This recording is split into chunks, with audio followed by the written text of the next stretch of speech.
Isabel met them tactfully. At her best she allied all with whom she came in contact, except older girls and some women.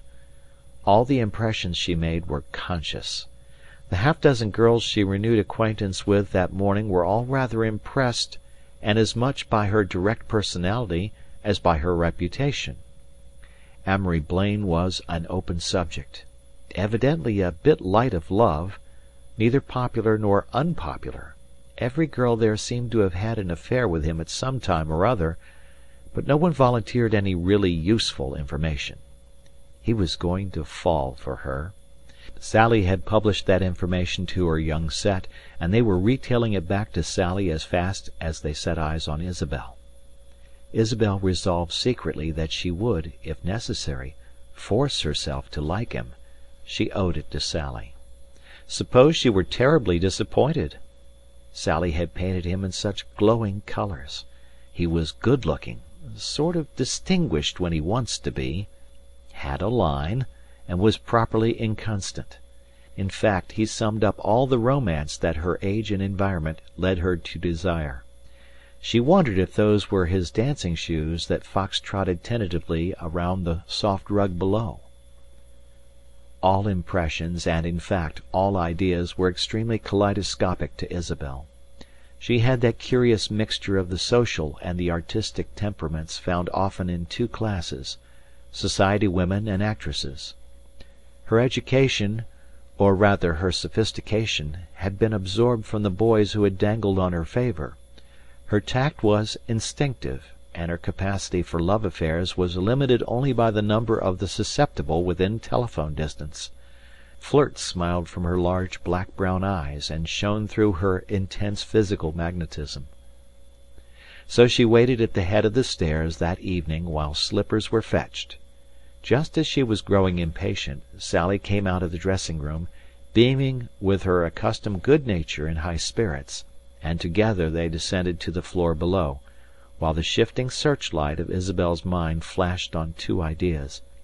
She was glad she had high colour tonight, and she wondered if he danced well.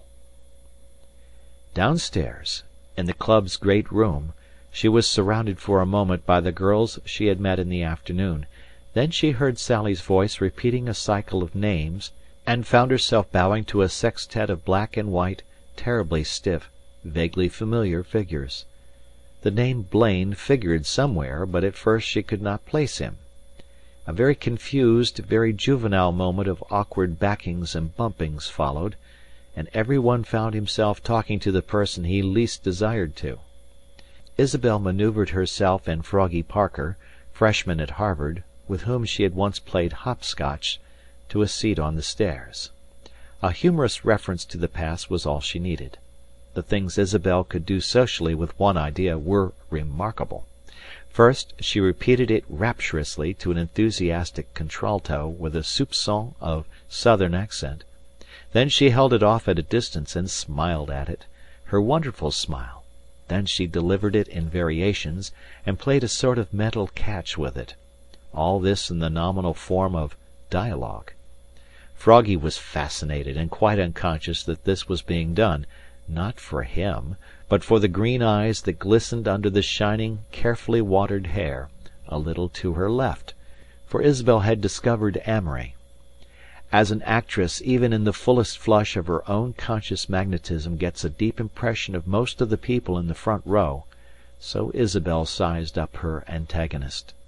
First, he had auburn hair, and from her feeling of disappointment she knew she had expected him to be dark and of garter advertisement slenderness.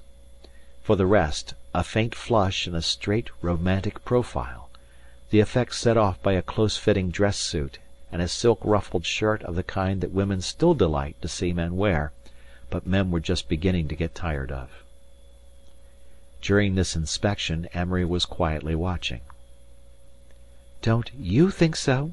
she said suddenly, turning to him, innocent-eyed. There was a stir, and Sally led the way over to their table. Amory struggled to Isabel's side and whispered, "You're my dinner partner, you know. We're all coached for each other." Isabel gasped. This was rather right in line. but really she felt as if a good speech had been taken from the star and given to a minor character. She mustn't lose the leadership a bit. The dinner table glittered with laughter at the confusion of getting places, and then curious eyes were turned on her, sitting near the head.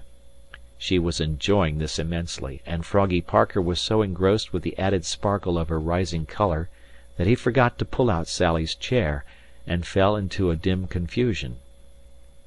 Amory was on the other side, full of confidence and vanity, gazing at her in open admiration.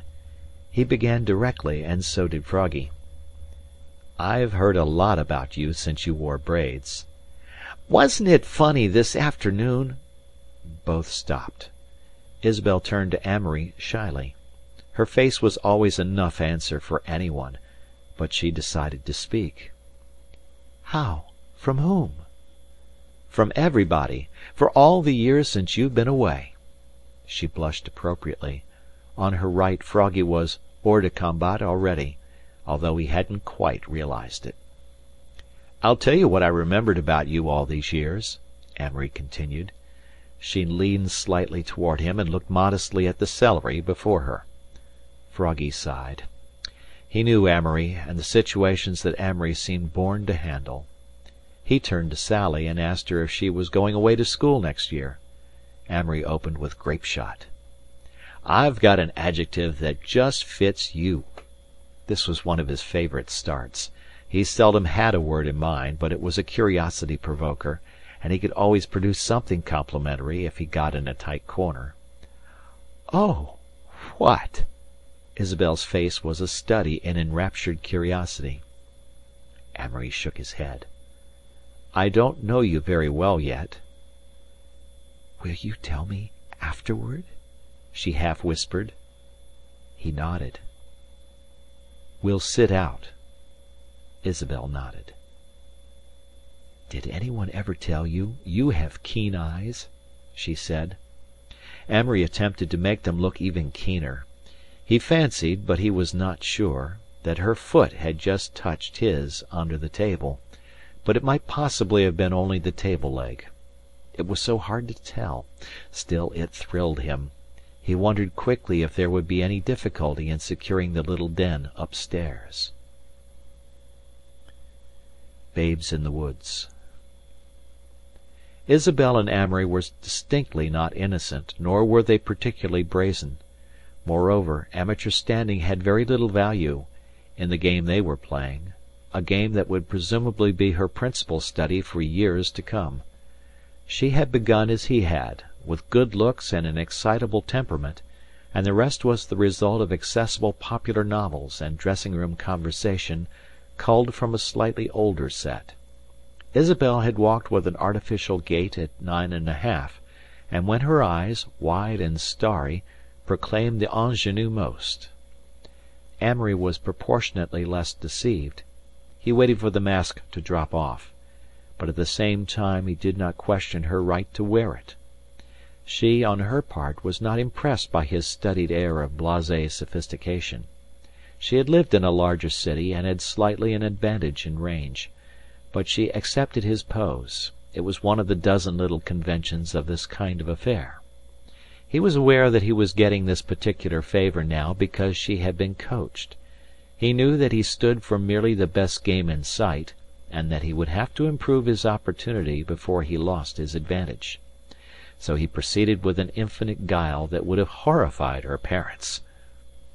After the dinner the dance began smoothly. Smoothly. Boys cut in on Isabel every few feet, and then squabbled in the corners with, "You might have let me get more than an inch," and "She didn't like it either. She told me so next time I cut in." It was true. She told everyone so, and gave her hand a parting pressure that said, "You know that your dances are making my evening." But time passed, 2 hours of it, and the less subtle beaux had better learned to focus their pseudo-passionate glances elsewhere, for 11 o'clock found Isabel and Amory sitting on the couch in the little den of the reading-room upstairs. She was conscious that they were a handsome pair, and seemed to belong distinctively in this seclusion, while lesser lights fluttered and chattered downstairs. Boys who passed the door looked in enviously; girls who